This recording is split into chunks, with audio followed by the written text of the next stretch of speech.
Commercial real estate is a large vertical. It's comprising of different property types representing different businesses. And the impact of the pandemic is very different on each of these property types and different businesses. Today, we'll be talking about different aspects of the businesses. We have people from all walks of life of commercial real estate.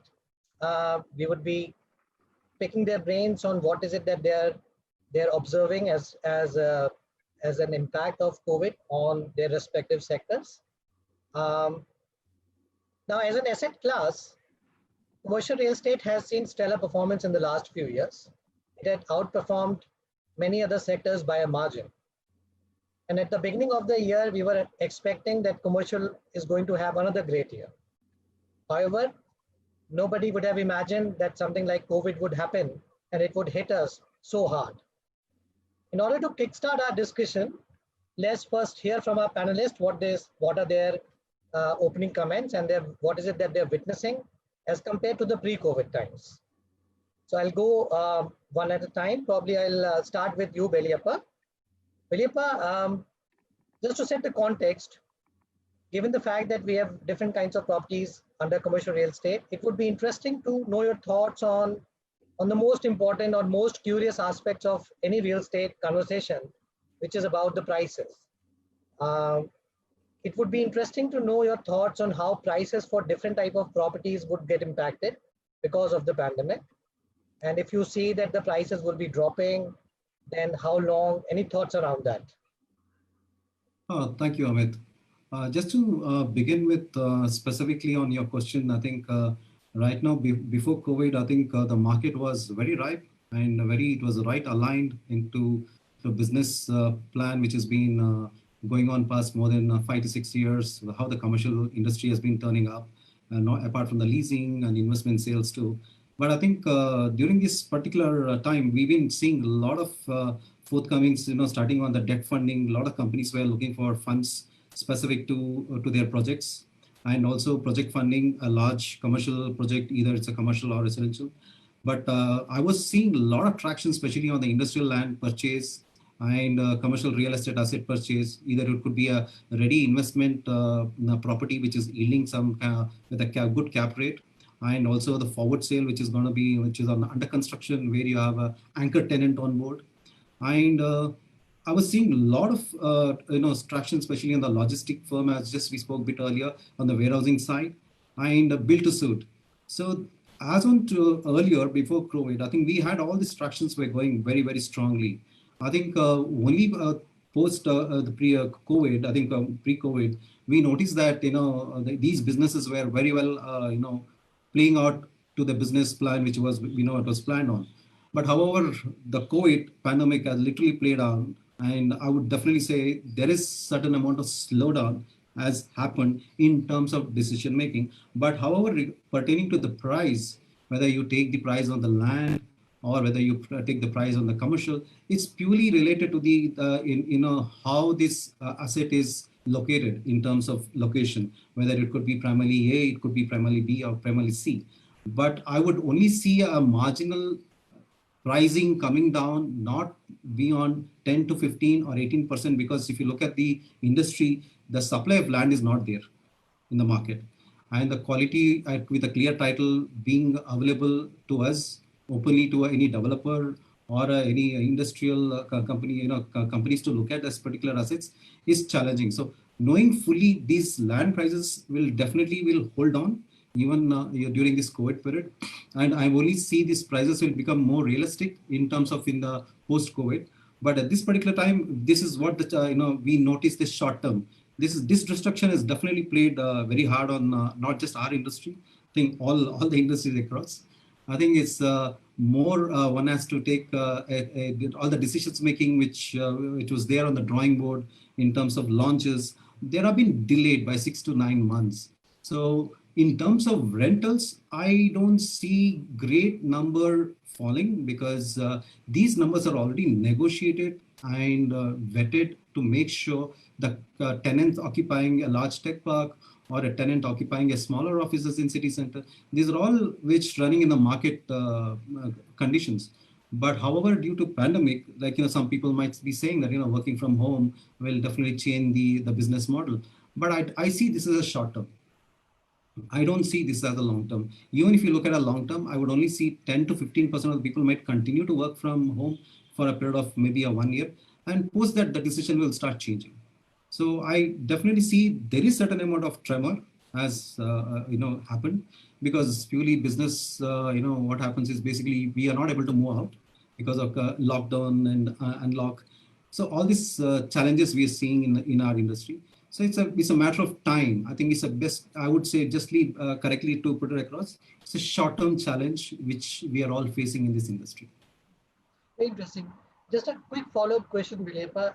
Are the kind of observations similar for the major towns of the state, like Bangalore and Mysore, and maybe different for the smaller towns within the states? And if you could just give me some commentary about, let's say, south of India, that would be interesting to know for our viewers. See, I would T1 cities in the south of India. I would say Bangalore, Chennai. These are very prominent cities, and these cities have done in the past very good business transactions, whether it is commercial, whether it's logistics or a warehousing, whether you are coming to the residential pockets, because the demand and supply has always been there in the market. But when you come to T2 cities, especially, that, like, for example, you mentioned about Mysore. We don't have to mention specific to Mysore. There are so many T2 cities, like, you have Tumkur, you have Hassan. These are all very interconnected to Bangalore city, or Chennai also, if you take Ranipet, Industrial Belt. And, there are so many other pockets are there. But these aspiring people who wants to come and work in Bangalore are looking at one step forward from these small towns to come towards Bangalore.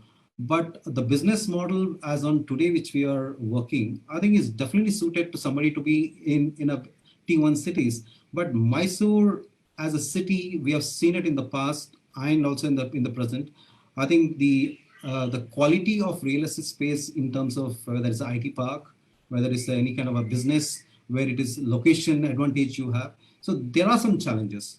So I would definitely see T1 city like Chennai and Bangalore, which is right now, I think there is this 6-lane highway which is being done by the center government, interconnecting Bangalore and Old Madras Road through Chennai. If that comes in span of next to 2-3 years, I think the kind of traction we see in that particular road and the people traveling on the road, the timeline gets reduced, the whole parameter changes. So coming to T2 cities, I think it's still a long way to see. I think there is potential, like Hassan is there and Tumkur is there. But I think Tumkur eventually will become a satellite city for Bangalore, to supporting the labor pool largely to settle down and work from there. So I think definitely Tumkur will be the next small city to grow.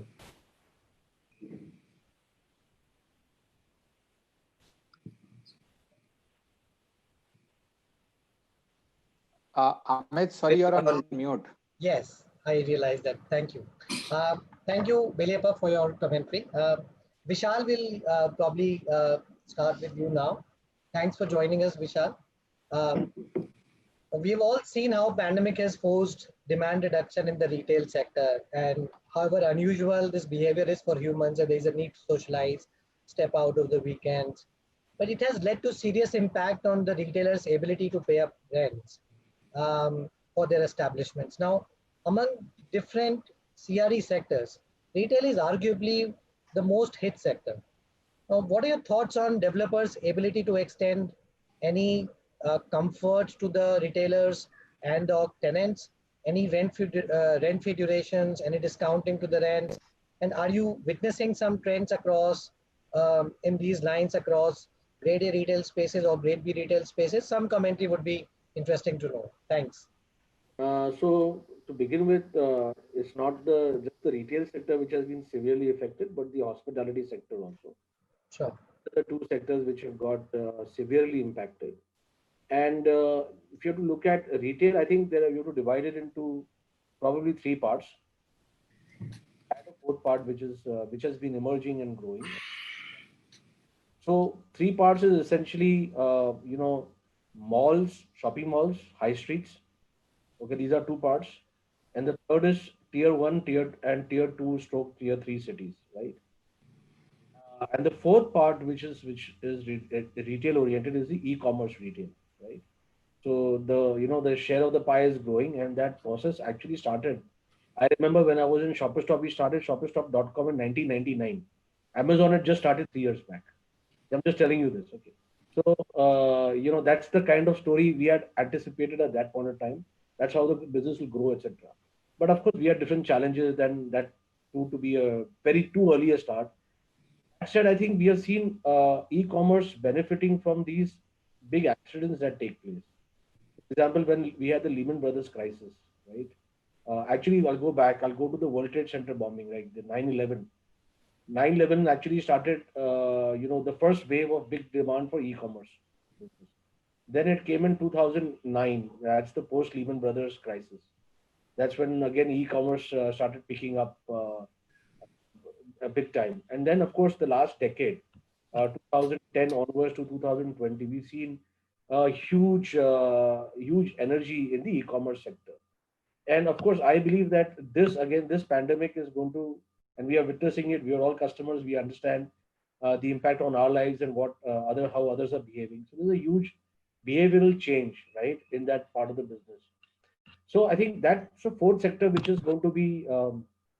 It was growing on its own, but I think today it's going to contribute a lot to the retail sector per se. So the rub-off of the several SKUs, several categories that you see on Amazon will lead to demand from retail stores also, and that has been seen actually, and vice versa. But coming back to where we are today in the pandemic, as far as the retail sector is concerned, purely, I think the tier one city shopping center retail story is the worst hit, right? That's why I broke it up into four parts. The same city, high street is probably less hit from a demand point of view because it is not subjected to so much of social distancing risks as the shopping mall is concerned. But of course, high street rentals are far greater in some cases. So I think that is a story that is playing out. And tier two cities, I think the demand is anywhere quite a moderate demand. But with this situation and looking at how tier two cities have been impacted with the pandemic, the relatively speaking, from a COVID point of view, the COVID impact on tier two cities is lesser than the COVID impact in tier one cities. So the resultant negative impact also has been lower. So, and you are now reading that the rural demand story is far better than the urban demand story. So I think that's the agri-led or agriculture-led demand that is coming into the tier two cities. So I would say that the demand, the retail consumption demand in tier two cities is not as severely impacted as a tier one city. So now let's come to the real severely impacted part of the demand, right? So retail in shopping centers particularly, I think has been very severely hit. That's where you see the rentals. That's where you see the real institutional investment taking place. The big PE investors, the big institutional investors have actually invested in these shopping mall assets across the country, and you have large operators and you have standalone operators also. I think to begin with, I think it is a story like the hospitality story. Unless the pandemic or there is a cure and a vaccine, both for the COVID virus, I think it will be very difficult for the retail, the retail destinations to really pick up to the extent we saw during the pre-COVID times. But that said, I think we are very sociable people. We like to go out. That's the only leisure activity that we all have as Indians. So I think the bounce back will also be pretty fast once the confidence sets in. And I think we had another, sort of I'll call it a speed breaker by a second lockdown or implementing another limited lockdown, etc. That has slowed down again the revival of the shopping center and the retail story, right? Because again the confidence has dropped a bit. But we had, until the start of the second round of lockdown, we had seen some shopping increase. So across the country, I think we are seeing footfalls recovering anywhere in the range of 20 to 40%, okay, depending on the location, etc.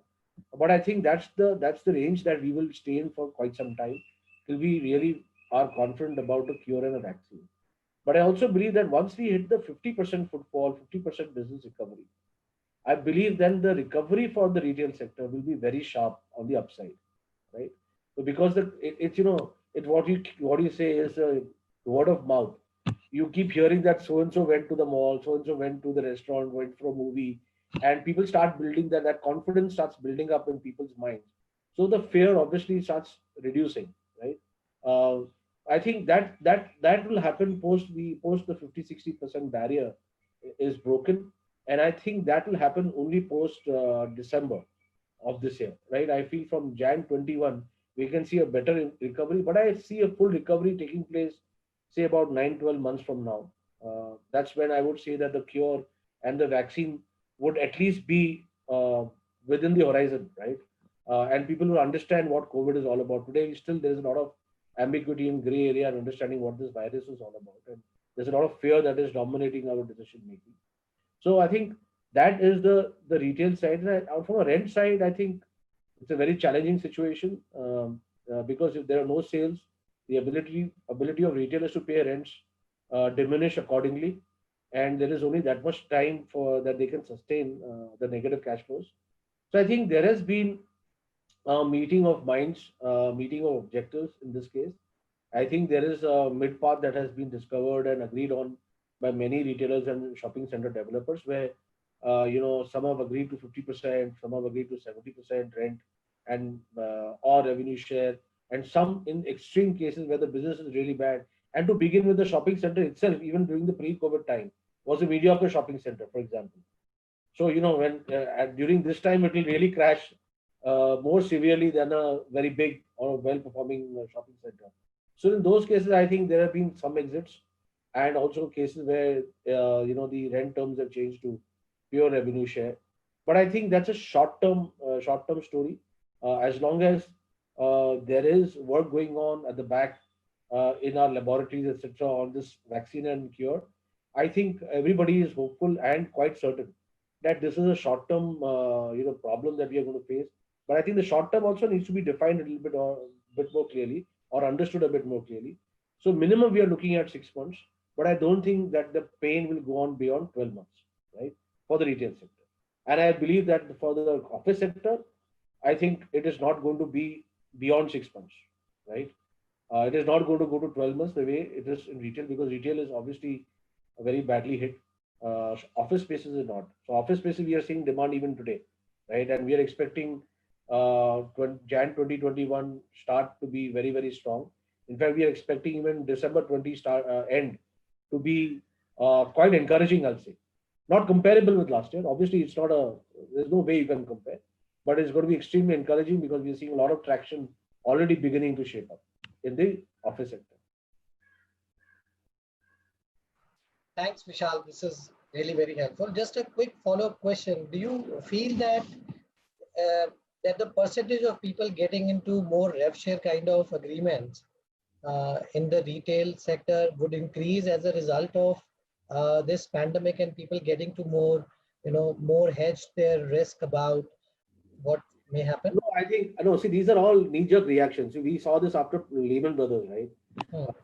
I have not seen as many malls shut down the way I saw between 2005 to 2010, right? There were 600 malls. Out of 600 malls, I think about half of them shut down. If you have to call that, we saw such a big exit taking place, lot of stores shutting down. We are not going to see that now, because the mall supply has been quite regulated, quite moderate. Okay, and therefore, great malls are very few, good malls are few. So the good, retail spaces of good malls or great malls is a price commodity, right? It's a price possession. I don't think it is going to be, and it's for long term. Once you sign today, you are there for 10 years, right? Or thereabouts. So once you're there when somebody's committing for 10 years means you're locking that, it becomes a big entry barrier. I remember, I'm not going to name brands, right? When I was running, we were running the retail shopping center business. I was running the earlier company when I was running the retail and the office space business. So we were running the best #1 mall in South India, right? Orion Mall. And there were two very large Fortune 50 retailers wanting to enter India, and they wanted space in my mall, but I could not give them space. I had to painfully deny them space, right? Because I had no space to give. I was already contracted with other retailers, right?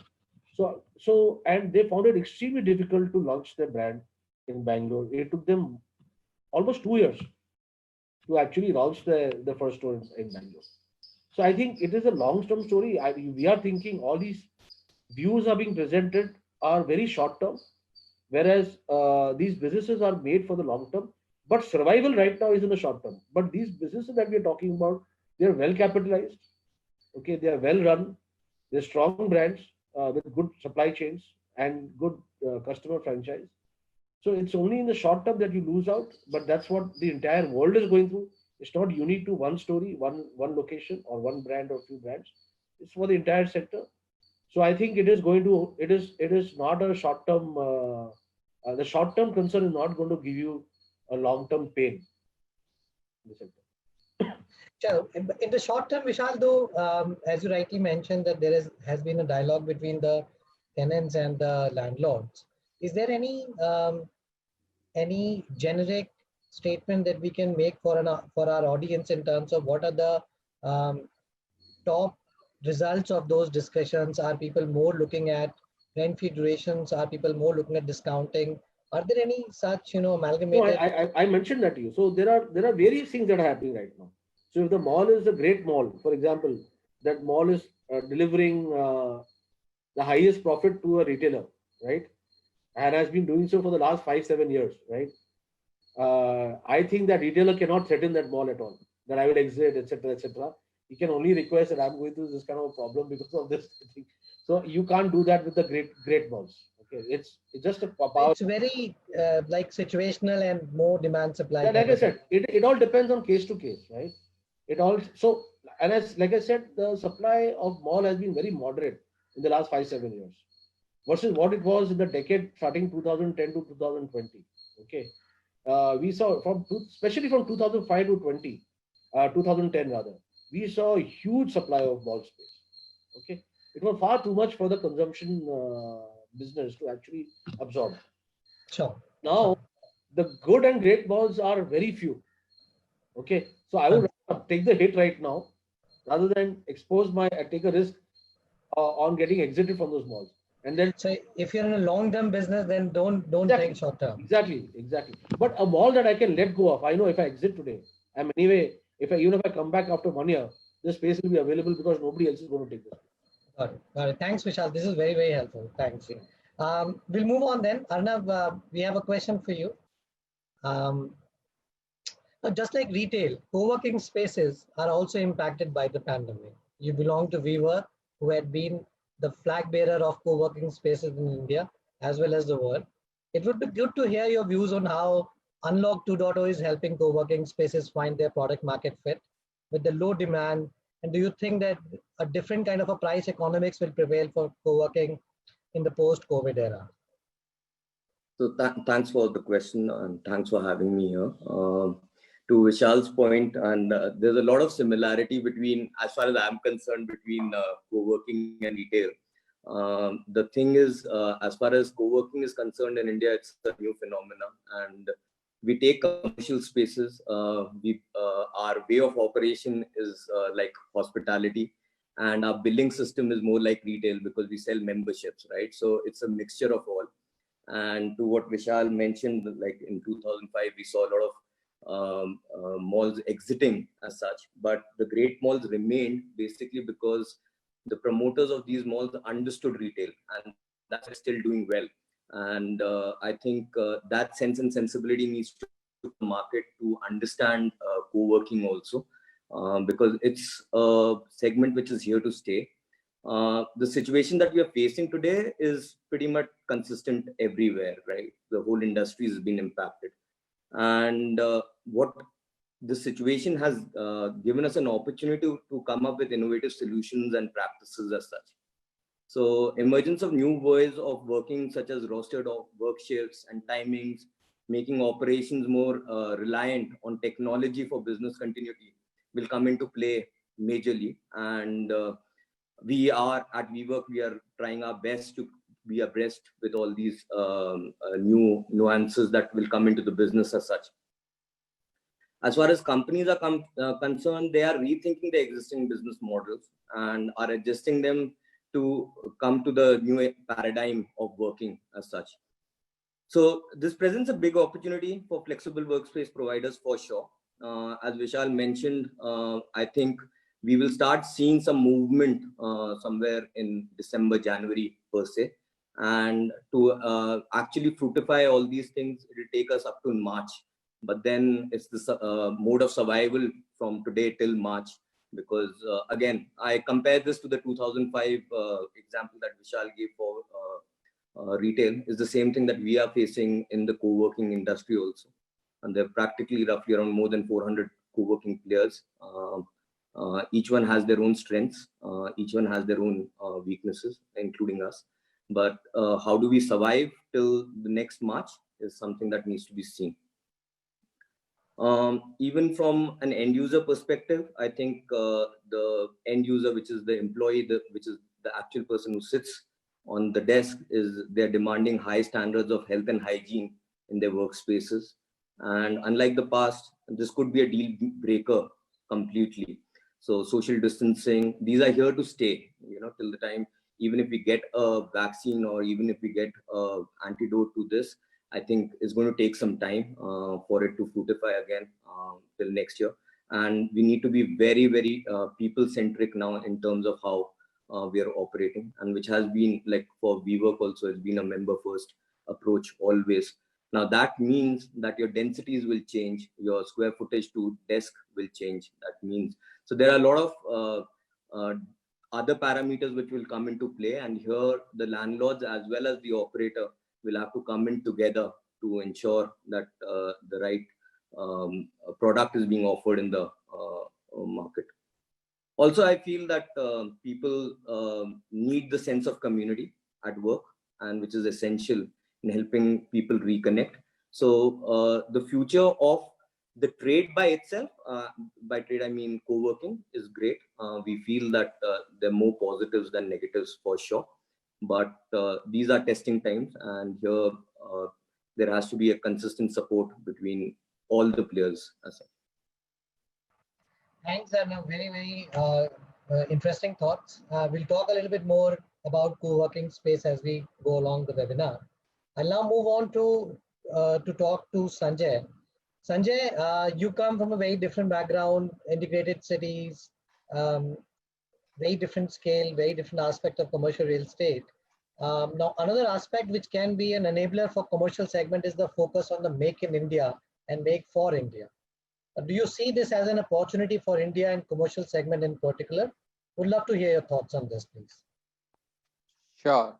Thanks so much, Amit and 99acres for having all of us. And thanks to all the viewers who have joined in. I got a bit of chance to have a quick sneak peek, a lot of interesting questions coming up. As they say, all intelligent questions have the answer hidden in themselves. So the fact that you said that, is there an opportunity? Obviously it is. But before I do that, as you mentioned, we come from a very different perspective. So for the set of all the viewers, and the participants, when I share some of these which may seem not so obvious, I would like to give a quick perspective of why we are doing it. So Mahindra World City, which is part of Life Spaces, we have 4 world cities which are built around this integrated ecosystem. And as we go later, we will talk about it, about the concept of livelihood, living life together. So if you really are able to create a sustainable and a self-sustaining ecosystem, it adds a lot of value. It ensures that clients are more successful, there's faster time to market. It ensures there's an ease of doing business. It ensures people have a better quality of life when they are working, or they are residents, or even the visitors. And from a larger perspective, it contributes to Make in India, because you can actually accelerate and ensure companies come in. So we have been doing it to give you a perspective that the insights which we share, we heard from Belyappa, Vishal, Arnav, the tremendous complexities. Now I would step back and say, multiply that by 200 times for every single client, and multiply that by 1000 times in size. So the reason why I say it is, while each of the individual malls or multiple tenants or the multiple folks which are there, even out of the two Mahindra World Cities at Chennai and Jaipur, in a pre-COVID era, we had 160 companies, or about 130 of them operational, with about $3 billion of actual investment on ground, and 1.5 lakh direct, and about close to another 2.5 times of that indirect folks coming just in and out. So that is the scale at which we'll operate. So that's why I said 200x. And we talk in acres. To give you a perspective, just one of the 4 world cities, if I translate into a saleable equivalent area, it will be about 8 billion square feet. So because of, but obviously it is an industrial infrastructure. So one is what we will present, we are able to give an enriching viewpoint because of this insight. The second thing, I agree with all the commonalities, but what I really see it is different, and which is, I think, I'm sure all of us are looking at it. It is important to see whether it is COVID or any other change which is coming in. What is the change in the client perspective which is coming in? Because that client perspective or the client need change is for ultimately drive us to make the change and adapt. So if I look at it, COVID, whatever time it comes, but that is COVID is just one. The reason why it is unprecedented is because while there is a health or a medical aspect, but as a result, the supply chains got disrupted. As a result, because people were not able to go to malls or the end markets were not open, you did not have a choice of the goods. So therefore, the availability got impacted because there were people who were just not able, the factories were not being able to open, so therefore, how I see is the new normal is, I think VUCA itself, we thought it is very complex, but I think new normal is this, where all these changes are happening at one go. So from a client perspective, whether we are as a consumer or whether I'm running a factory or a make in India, the new normal will be I have to quickly adapt to the change and offer it. So some of the change which we will see in the commercial real estate, traditionally it has been a market about rental. How I see it is, because of this challenge, the new opportunity will be the definition of the commercial real estate. I'll be bold enough to put a hypothesis that the definition of commercial real estate will change. So if I look at a today client, whether they are manufacturing, whether they are IT or ITS services, or whether they are retail and commercial, the fundamental value drivers and the need drivers will be, there is a strong need to de-risk the business. I don't know, I may go up, I may go down. I need to de-risk the business.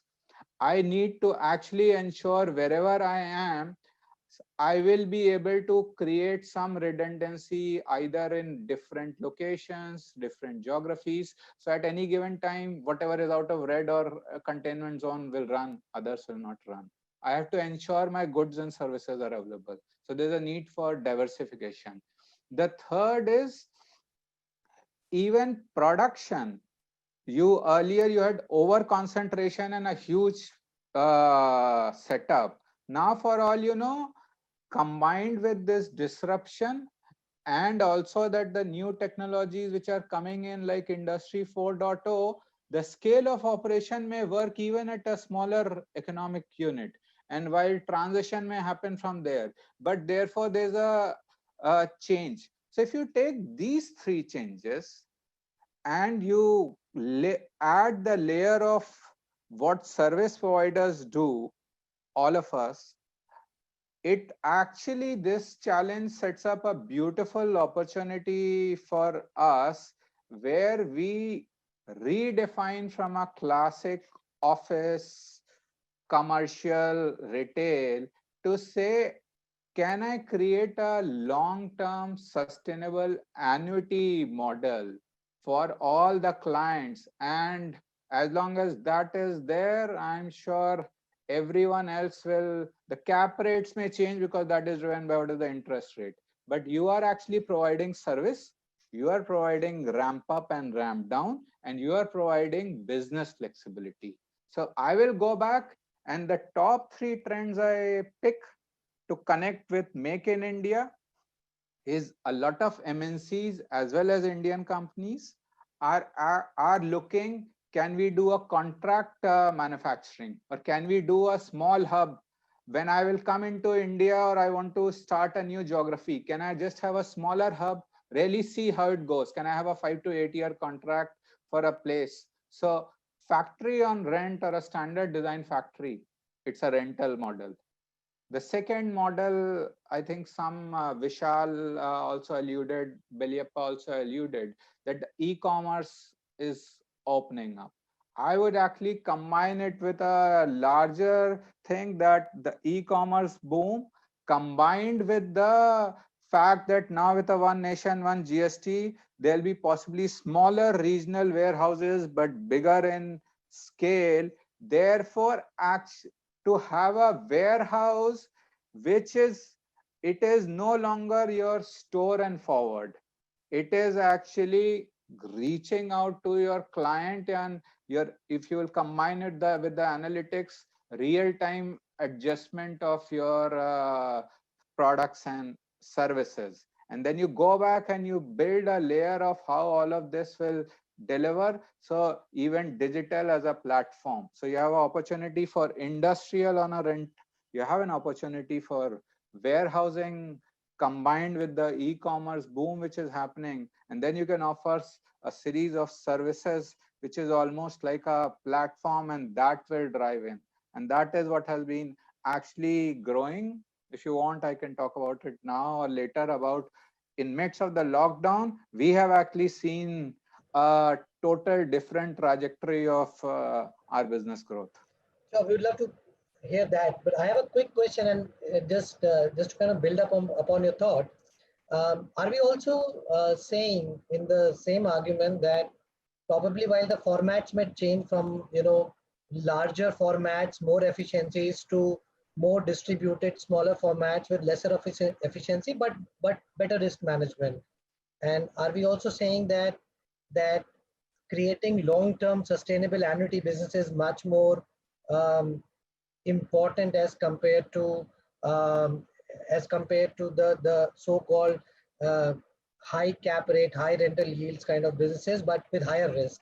And do you see, Sanjay, that given the fact that such kind of pandemics are very, very difficult to predict, do you foresee any impact on the way that people will introduce indemnity clause or legal risk coverage clauses, or probably a bit more focus on different type of insurances that one would want to have their own businesses? Do you think that these also would go hand in hand in the way that you see foresee the future coming across? Sure, great questions. The short answer is yes and no, but I'll just elaborate on what I agree and what is different. I think some of the first part which you talked of, a lot of things is very true. One thing which I would want to add differently is it will, even if you have a distributed network, it need not, and a smaller network, it need not necessarily be at a lower efficiency. In fact, if you look from a efficiency, or even it can be as good, because of you will add a digital or a automated layer, and from a traditional developer or whoever is an investor who's creating this, in fact everyone knows the bigger is the size, the more is the squeeze which the client wants. So in fact you may actually improve the yield. So in a way it is a good way. But I think more than the economics, I think what is the reason why this will be driven, earlier we were talking of scale and over concentration from a cost perspective. What I think new normal, what has changed is you will succeed, or you will have the economic growth if finally the distribution, either you're able to serve the need or you're able to deliver. So therefore now the cost of distributed setup, whether it is for manufacturing or services or warehouse, is the cost of actually business. It's an insurance cost.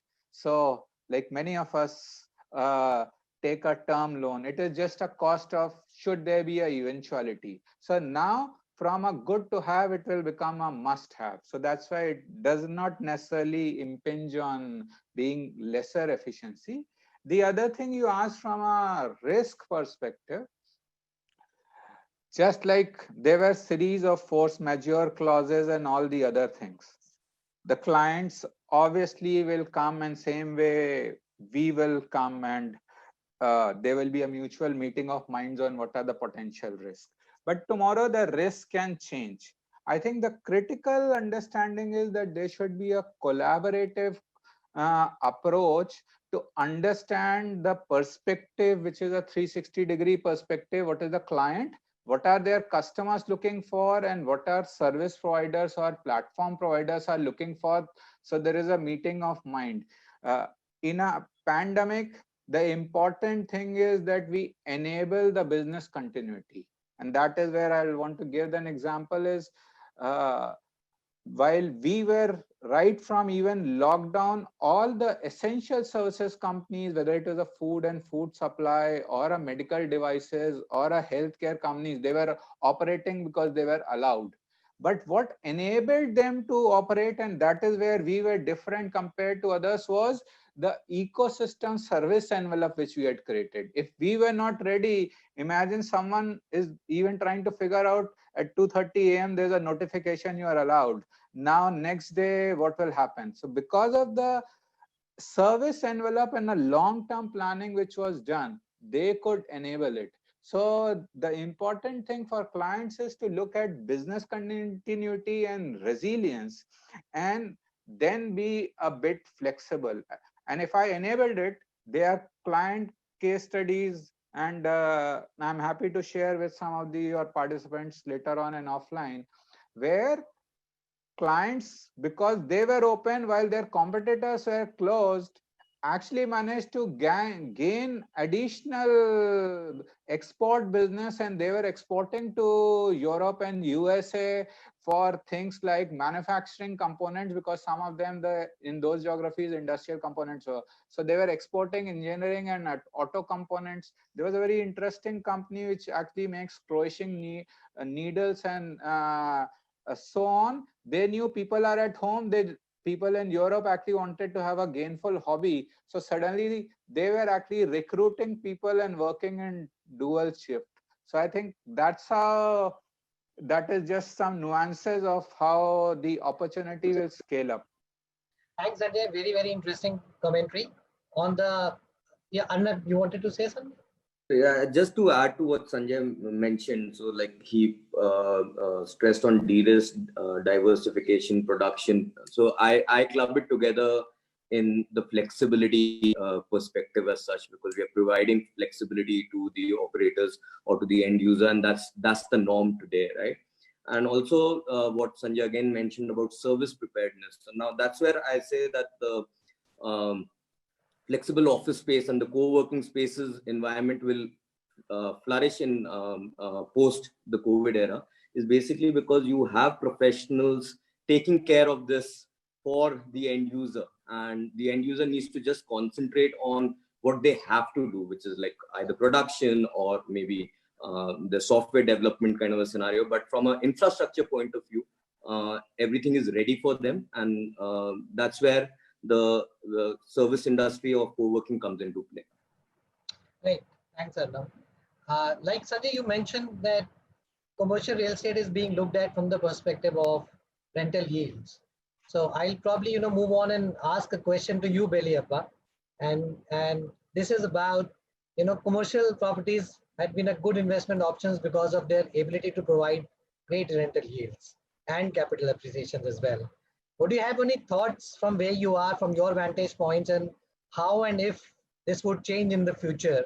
Just bringing, building up on the comment that Sanjay made. Beliappa, you are mute, just like me. Yeah, I think just to come to these commercial properties, CRE assets all over India, I think rentals, we might see some kind of a destruction pan-India. As we know, it is a global phenomena, which is definitely, it was not within our control. It was unexpected, and which we saw there was a total played out on not just our India, I think all over the world. And however, most of the investors seeing this as an opportunity right now, because they see CRE assets are the only one which was giving a great cap rates anywhere between 8 to 8.5, and during this COVID times too. Because these opportunity and the potential opportunity which most of the investors and the institutions are seeing as on today, because we just take an example as interest rates which are falling right now today, because we are seeing it, it's around the corner at 5.5 and 6. But this will definitely had a great advantage in terms of yield largely on these rent yielding assets.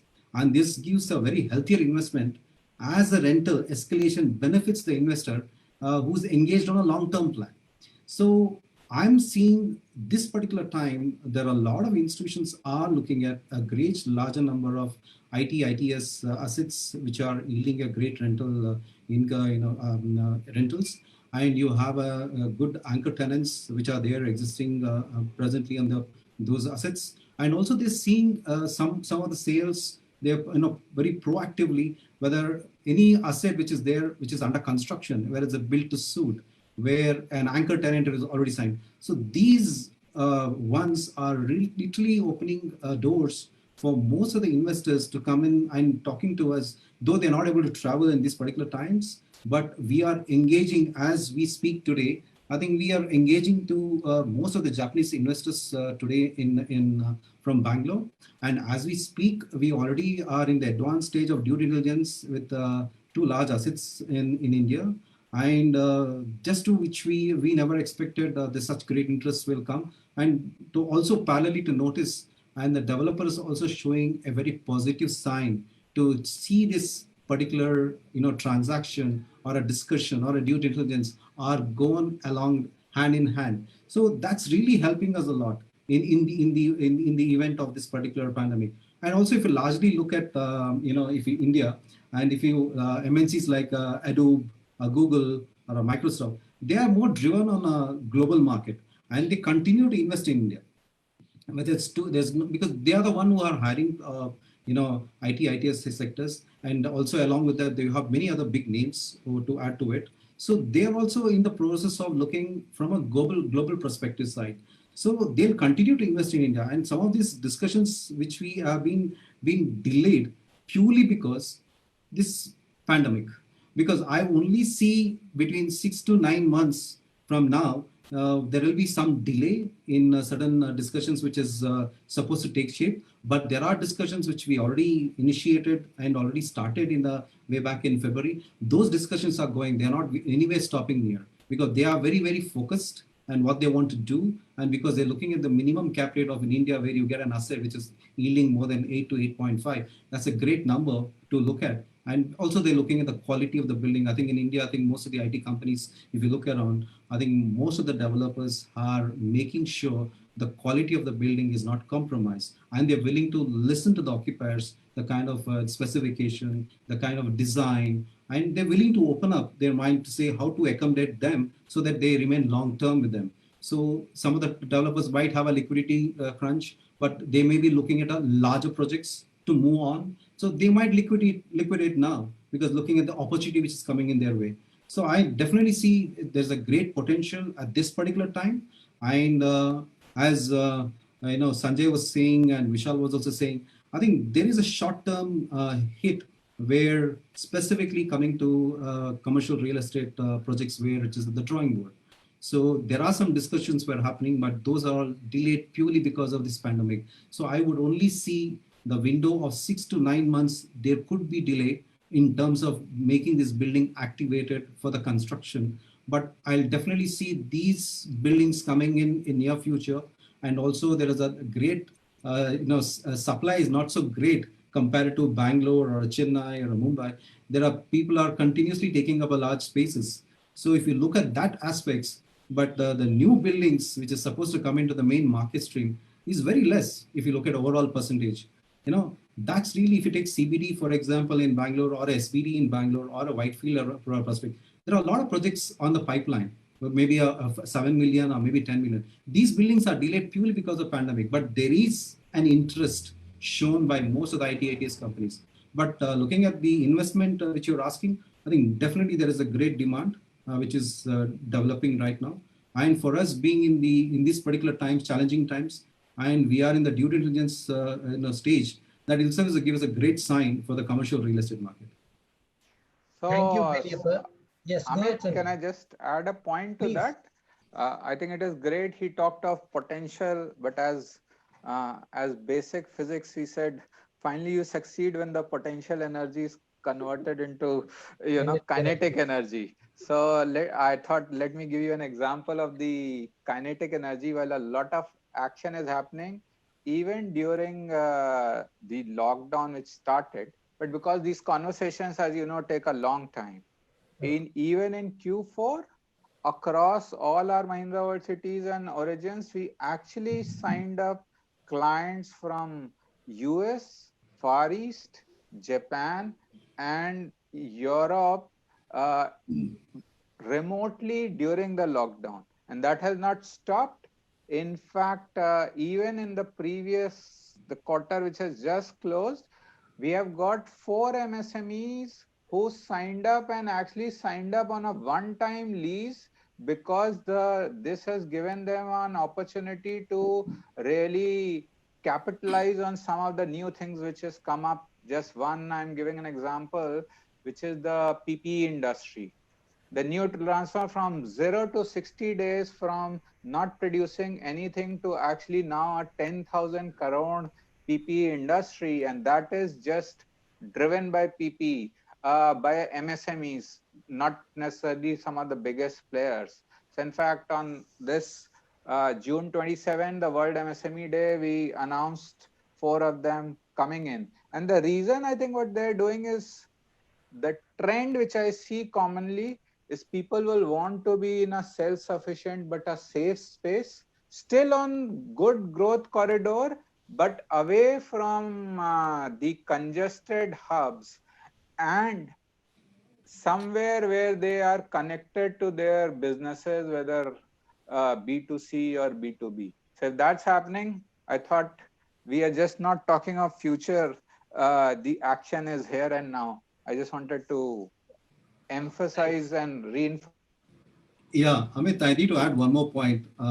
As we speak today, and most of the IT/ITES companies who had started the discussion, as Sanjay was saying, in his particular forefront, those who have started discussion, who had signed LOI and in the process of vetting the entire interior, they have not stopped the work because of pandemic, because they are very clear in their plan how many people needs to be hired and when they have to go live. These decisions are going, because as on today we speak, we have almost our own company has done about more than 1.5 million square feet office space signing, but these are completely signed, sealed, and the work is going on, and somewhere 1.5 months from now the building will be active. So add to this, most of the ITS companies who are occupiers in major tech parks today are nowhere have come forward and said, we need a moratorium, we need a rental waiver, or we need to reduce the rent. Such discussions have not taken shape in the market, because I know large portfolio developers, we've been also in touch on a regular basis, and they are very openly telling us, because we have a demand within our own tech park.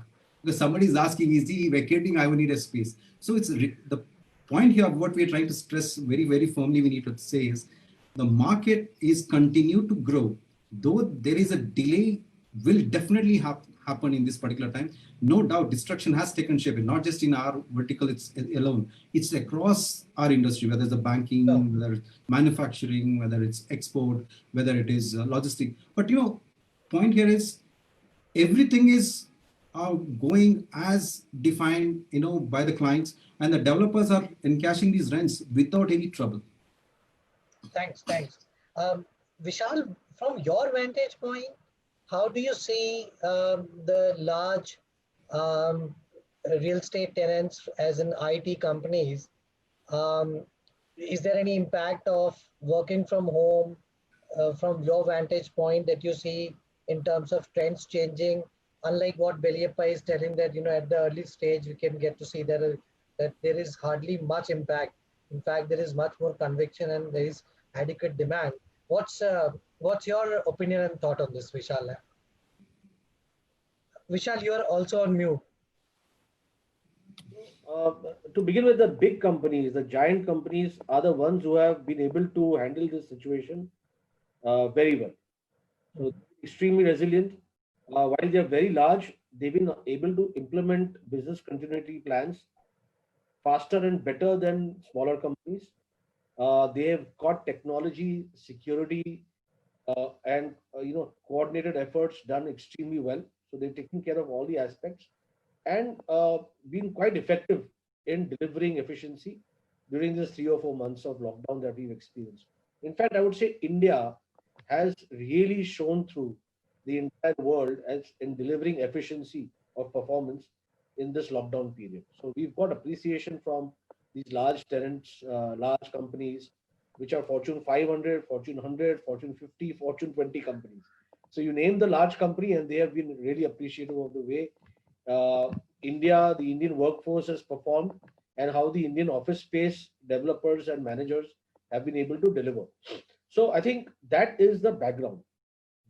If you look at the stock market in the US, you'll see all the top companies, stock prices of all the top companies, all the technology companies, they are really zooming. Like Tesla has doubled in the last 6 months, right? Just for example. Amazon is doing very well. They've added jobs during the lockdown period. Tesla has added jobs. So I think what we are seeing right now is a huge level of resilience, because the belief is that technology will once again drive growth momentum. Okay. Now that's going to be combined with medtech, medtech, medical tech, and healthcare. So these are all going to be related activities which are going to expand the market. And they're going to be heavily led by the large companies. The big companies will get bigger. And on the other hand, what we believe is going to happen, that last 5 years we saw a lot of captives. For example, JP Morgan has got their own outsourcing arm here in India. Goldman Sachs has got their own outsourcing back office arm here. So they're called captives. And what TCS and Infosys and our Indian IT companies do is outsourcing support. So what is going to happen now is that we're going to see a larger share going to outsourcing companies. So, and that's why you're seeing a big movement in the stock market for these companies in India. Okay, so there is a big expectation that to be able to create that nimbleness, a lot of the companies will outsource growth, IT and IT services needs to these companies. Whereas the large companies will continue to grow through the captive plans, right? So I think slight tweak is going to take place, but the big boys are going to be driving hard, and they're going to drag the market forward, and they have the ability to sustain these kind of short-term blips. So for example, rent payments from the big players are near 100%. Okay, and on time. There's no follow-up required, etc., etc. There's a standard procedure. It is an auto credit to your account. It is coming almost 100% on time, right? But they are more demanding. So they will demand more of safety, security measures, healthcare, all of that. So they want value addition, right? They want to ensure their employees are safe, employees are motivated, attrition levels are controlled, so on and so forth. So I think we have to go to the next level now. We can't be at the same level that we were earlier. So in fact, I was seeing an interview on Fox Business with a large real estate company in US. So there's going to be a lot of tenancy shift that will take place from old developments to new developments, because the old developments will not be able to serve the needs of the safety, security, healthcare needs, and the other lifestyle related needs of the modern workforce and the post-COVID era. So we're going to see a huge shift that coming through, and there will be a premium paid for that. Naturally, because if you are seeking that value add, then you will pay that value add. And so that I think is a very big story that is going to play out in the next 5-10 years, in my view, and it's beginning to play out. Coming to your work from home point, I think work from home has become like a very media line. Work from home is going to take away office space, demand, and all that. That is all rubbish. Okay, Now, let me tell you, TCS came on made an announcement 15 or 20 days after the lockdown happened. Yes. And they expect 75% of their workforce to work from home after 3 years. So that big shift is going to take place. Now, 2 months after that, chairman of Tata Sons came, who was earlier the CEO and managing director of Tata Sons, Tata TCS, and who is now the Tata Sons chairman. He came and he said, no, this is not going to happen. Work from home is not a reality. We cannot afford it. It cannot happen. It is not a viable model. So there is something known as a diminishing value. There is a diminishing value to that. See, just take yourself, for example. Like, or you look at any other manager, not yourself. I would look at a manager who is working. Typically, our houses are small. We are not living in large houses like you have in the US. You have an extra study and this and that. Here you are living, and you have kids playing. You have work happening at home, housework happening at home. You don't have a peaceful surrounding to be able to do good work. You can do 2-3 hours of good work. You can do once a week from home. That's a break for you. So that motivates you. But it's not going to be engaging enough. It is not going to be motivating enough for you to be able to deliver the results that a company would want you to deliver. Right? So work from home is already existing. We have 5 to 10%, to the extent of 5 to 10% of employees or employee time already being contributed from work from home. That may increase to 15-20%. So by let's say 20-30% or 50%, for 30-40% more time, employee time will be spent from home. Yes, that will happen, but that is not only because of this. This is just a catalyst. But as a result of this, what is going to happen is that because of the de-densifying trend that is going to take place, means that we'll require more area per seat that an employee occupies, right? So 15 years back, your one seat in the office occupied about 125 square feet, 15 years back. It has been coming down through the years to 70 square feet, right? So employees, crudely speaking, have been packed like sardines to control costs in the office, right? But now you cannot seat employees in this level of density.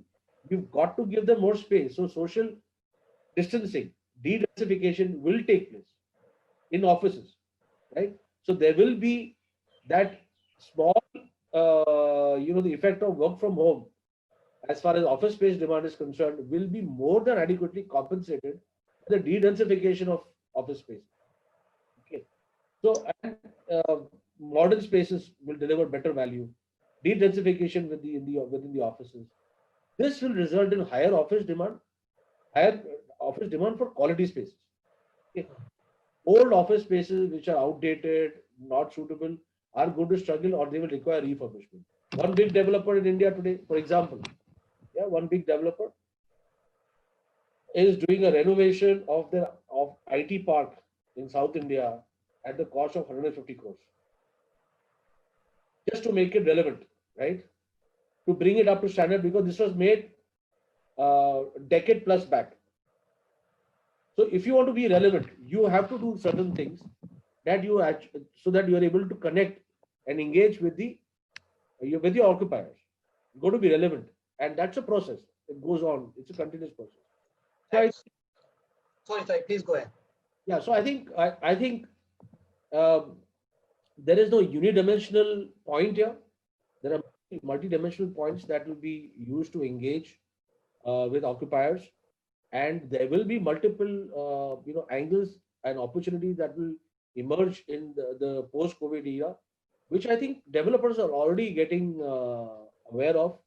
They are quite cognizant of that, and a lot of plans are being changed. The way we are speaking to occupiers has changed. So I think there is a lot happening to be able to tweak our plans to make them more suitable, etc. And I think the story is extremely strong. We continue to remain strong because India is a strong market. We have proven ourselves. We've proven ourselves more strongly during the lockdown period than anybody else in the world, right? So I think all around, including I think co-working spaces, will continue to have that level of demand because, again, like I said, the big players, the medium players, the small players. So the big players are very confident they'll go for more captive spaces. But the medium-sized players, the smaller players, they will require more flexibility shorter end so that they can exit and tweak their operating costs accordingly, just so that they are prepared for another downturn of this nature. So I think various business formats have a great opportunity to grow. Thank you, Vishal. This is very, very insightful. A couple of things which I kind of get very starkingly, which is very relevant for our audience, is that some of our audience who must be listening to us in this webinar must be having smaller office spaces, like a boutique office space. And it's also kind of a direction in which they probably need to ensure to be relevant in the coming times. Right. And Arnav, I think Vishal mentioned this as part of his commentary as well, and I want to go back to the impact of all these things. The companies looking to kind of reduce their rental costs with density increasing, density decreasing, more larger office space kind of being more space needed from a social distancing perspective. Do you foresee like a hybrid model which the companies would be choosing to keep smaller offices, or the whatever the office space that they have, they will not want to kind of move to a bigger office, but look at a flex space with some co-working partnership with the main company's office, and maybe some kind of a intermittent remote working, but a bit more collaborative with certain co-working players from a long-term perspective. I mean, are these some of the behavioral changes that you see in the lease segment in some grade A, grade B, grade C office spaces? What are your thoughts on these? Yeah, so further to what Belipa and Vishal mentioned, I'll take it in two buckets as such. One is from a co-working perspective, and the other is from the actual commercial market perspective, right? As Vishal rightly mentioned, the bigger guys who are there, they can afford the rentals, they're managing the leases just fine. It's the SMEs and the medium guys that we need to be worried about. Even during the lockdown, as far as WeWork India is concerned, we leased out practically to the tune of roughly around 6,000 to 8,000 odd desks, which in terms of square footage comes to roughly around 1 million odd square feet in a conventional office space. And this is during the past 3 months, right? But a lot of SMEs and a lot of medium enterprises needed a lot of hand-holding during this duration. And I'm sure the same thing would be valid for the conventional landlords and the conventional developers and their leases also, So that is something that we really need to be cognizant of. And the market is not about the big boys. There are plenty of, even in the co-working sector, if you look at it, if my information is correct, roughly around 25 odd million square feet of space is leased out to co-working pan-India, out of which around 25% is the smaller players.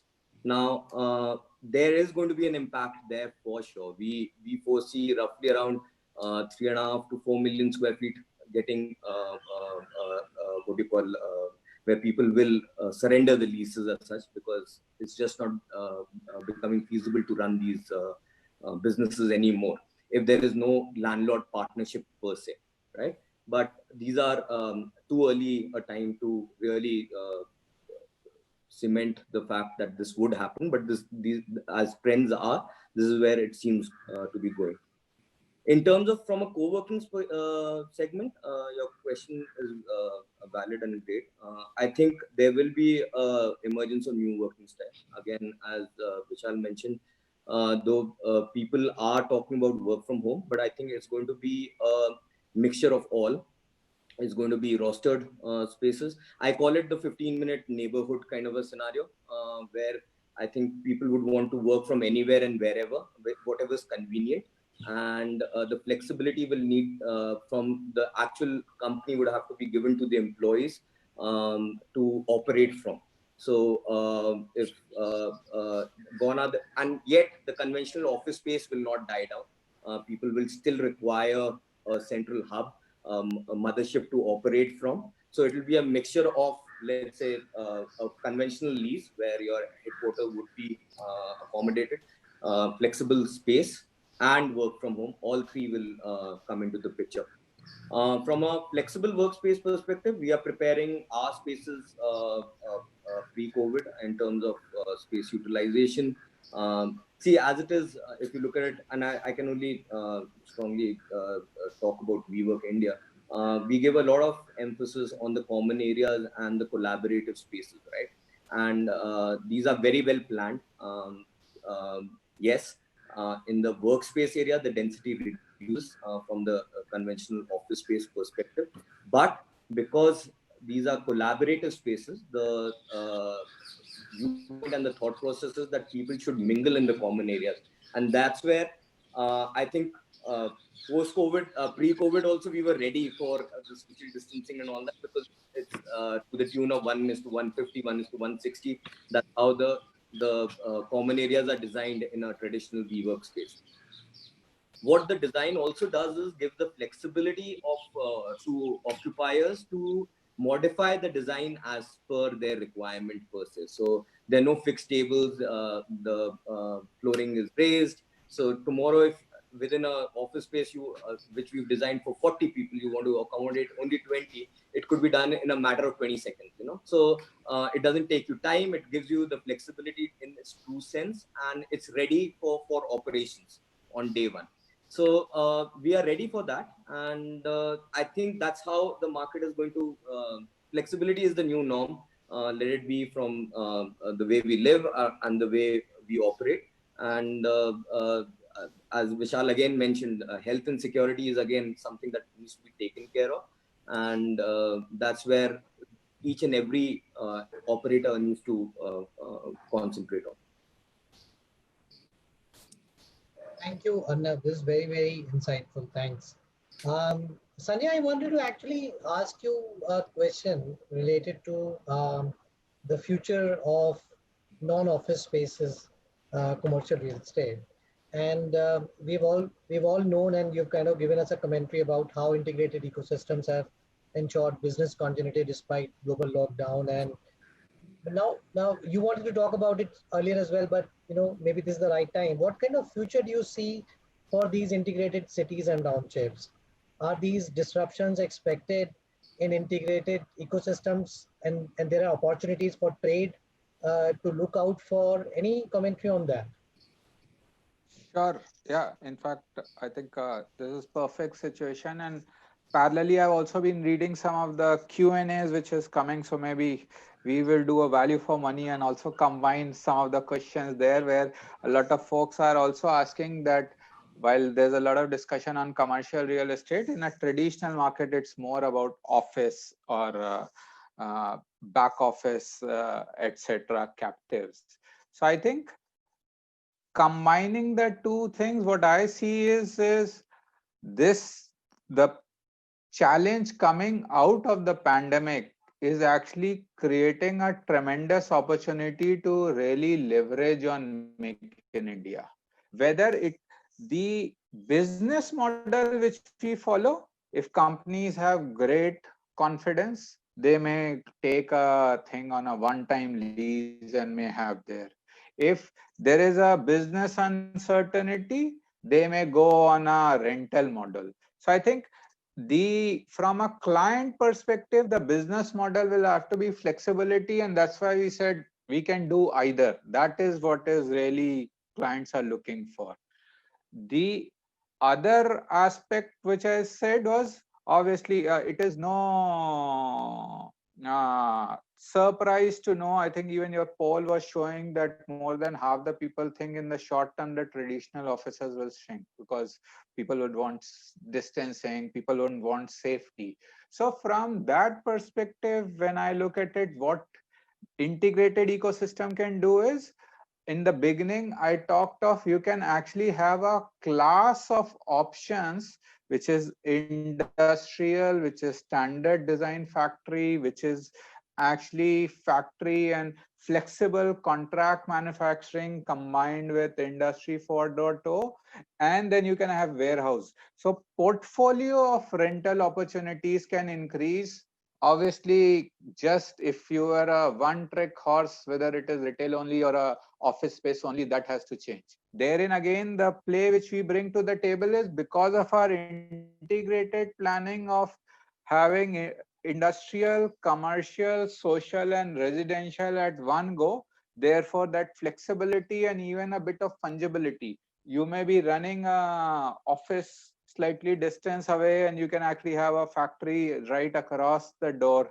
Yeah, and or you can even be there having a small showroom there, so that fungibility and their flexibility increases. The other important aspect of opportunity which comes up is, I think, because of a lot of things going digital and as well as the diversification, this classic model where the first wave typically would come in a tier 1 city, and then the follow through trickle will happen in tier 2. For all you know, either it may, if it happens, it can actually happen across, because now you have realized, while of course there is scale and talent which is available in the greater cities, but because of the congestion and the infrastructure bottleneck, that's where it is also a challenge. So possibly the most severe amount of lockdown happened in a Mumbai or a Bangalore and a Delhi or the larger NCR. So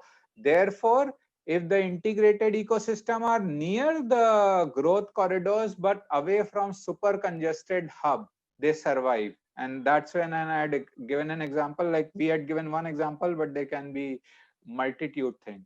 And the third thing, there's been a lot of policy thrust as well as EODB reforms for pushing for Make in India. When MNCs come in, or even existing companies are present and they want to make in India as well as make for the world, maybe world itself, the market is a bit uncertain, and therefore everyone would want to dip their feet in the market and see how it is doing and then scale it up. So that is the third aspect, which where the flexibility of something like an integrated industrial ecosystem comes in, is because the platform is ready, you can actually go faster time to market because you only have to do what you want to do. Secondly, at a government level, you are doing a EODB policy. The state government gives you a fiscal incentive or a leeway. So in a way, you have EODB in finance. But the advantage which we bring to the table is we give you the EODB in operations. And then when you lay down these two things and combine it with the layer of business continuity and flexibility, that's where we see it will be a trigger for Make in India. The business model flexibility is what it is going to add. So that also addresses some of the common thematic questions I saw. Sure, thanks. Any inputs for the trade because of these expected changes in terms of on how can people in the trade, especially the agents, can leverage some of these larger trends for their personal benefits? So two things. Let me answer the tougher thing first. I think they have to, just like they have to rewire or rethink their own business model, because you are not going to find a classic opportunity that do you need X acre, I will give you an option, or you need X million square feet, I will give it. So I think the first flexibility is you have to go back and understand from the client that what is happening in their business.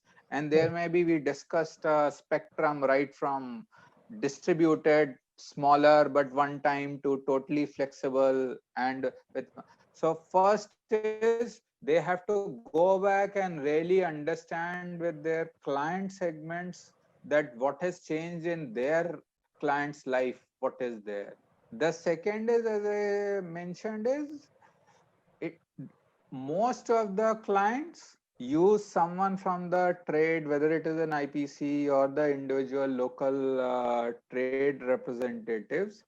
They trust them as almost their trusted advisor. Therefore, you also need to go and speak to the industry to understand what is the change which we are doing.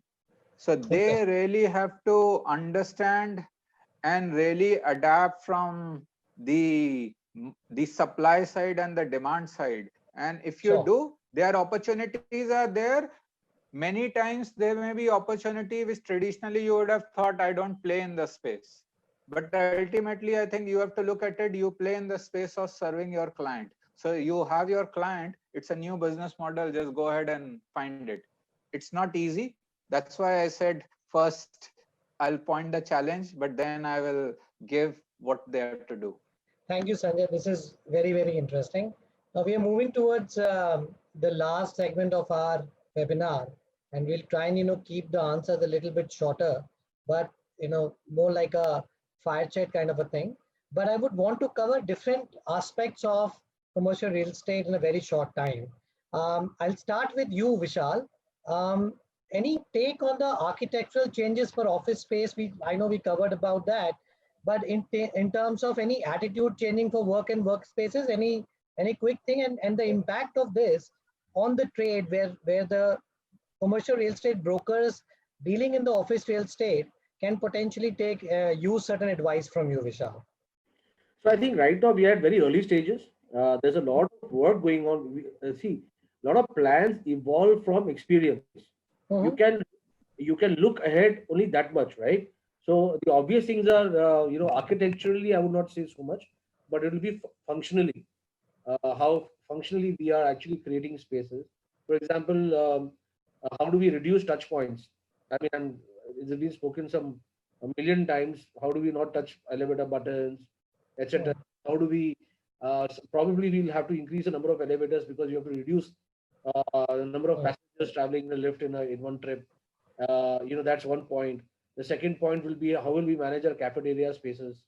Okay, so can we actually run it in batches? How do offices actually provide for their own spaces inside for these kind of activities? So on and so forth. Even when there are many such small points that can be created. But I think the most important point that one would like to look at is on an overall basis, what is the flexibility that is possible within a development to be able to implement various various functionalities, various actions that one needs to take, and how the developer is capable and willing to respond to those kind of changes that need to be taken. And of course, like they say, it takes two to clap, right? It takes two to tango.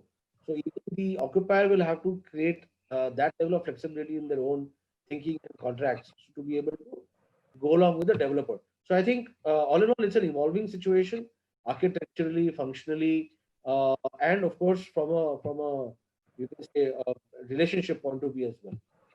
Okay, thanks, Vishal. Right, Thanks, Bilepa. One quick question: do you think that from an investment, commercial real estate as an investment option, any thoughts on the impact on the fractional ownership models that are upcoming? And also, do you think that the kind of investment asset class, there would be a shift in the types of properties that we are looking at from an investment perspective, more moving away from malls and office spaces to a warehousing or any other kind of property types from an investment and pure play investment perspective? And you are on mute. Thank you, Amit. Just to give you a quick small update, I think if you look at our construction cost over past 10 years, as compared to today, is raised anywhere between 20 to 25%. So, but whereas the land cost has gone phenomenally 150% more than that. So these factors have added in real estate investment in a great potential to see this is a great opportunity for most people to come in there. So I also want to add a few more things like when you just now spoke about startup sales, where how do you see this particular sector to grow in the future? See, I normally see a lot of these family houses and the HNIs and small business houses are forming this platform to buy assets in the range of anywhere between 100 and 200 or 300 ticket size, several crores I'm talking about. So they are looking at CBD or off CBD, but these are very prominently looking in this particular market right now because they find it's low hanging in terms of price, and there is a certain amount of flexibility in terms of terms and conditions which can be discussed in this particular time. So there is a great traction, especially on this particular market which is picked up. And also I noticed a lot of these investors forming a group, not just looking at a smaller office spaces in CBD, they're also looking at larger tech parks. If there is a particular opportunity to buy a floor or maybe maybe a 500,000 square feet, these are also in a great traction now. They're asking in terms of what kind of office space availability in the market, and where do you see in terms of the clientele, the kind of profile of the clientele who are occupying these particular spaces. I'm definitely see there's a great growth in terms of in the office space. See as a short-term impact. There will be some impact for a period of I would say between this end of the December, but post 2021 Q1 Q2, definitely these tractions is going to pick up in a large way. But right now, I think in the starter sales, we're having a great demand, especially in the for the long-term investment. So I definitely see the corporate real estate office space, which is needed specifically in city center and off city center, and also in the tech park. These demands are continuously coming, not just the institutionals or the banking industry, but also from HNI and family. And the second question, sorry, I missed out on you, Amit. The second question was the retail part of these commercial real estate investments, which is the newer model coming up with a smaller ticket size in terms of fractional ownership. Any thoughts on any impact on the fractional Good ownership? question. I think as Vishal was mentioning, I think right now they are going through a small changes in the condition which is outplayed. I think these challenges are very short term. I think most of the retailers who are occupying this large mall or prominently located in city center, I think they have done a tremendous business over a period of between 7 to 5 years, and they know what kind of business they have generated and the kind of footfall which is kept bringing people into the malls. I think this is just a short term. I think developers also very predominantly understand the challenges they're facing right now in the market.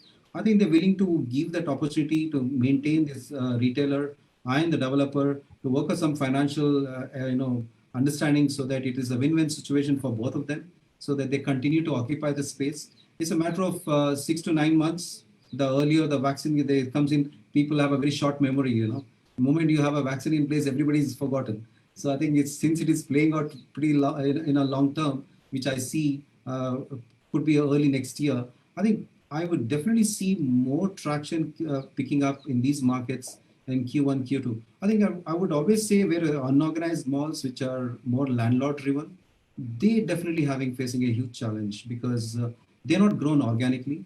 I think they are built purely to supply a certain pocket and demand in that particular area. So they definitely will face a challenge in this kind of a market. But I think eventually they'll all recover post-COVID. I think, but basically the larger malls, I think they are definitely built to stay longer here. I think they'll continue to do business in the future too. Thanks, Veliappa. Our poll about commercial real estate as an investment asset class as compared to residential, I think our audience also agree with the fact that commercial real estate continues to be a much better real estate investment class. 77% of the people said yes to the question in the poll.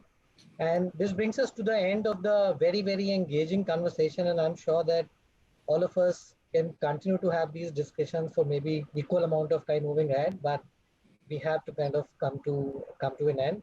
I thank all of you for your precious time.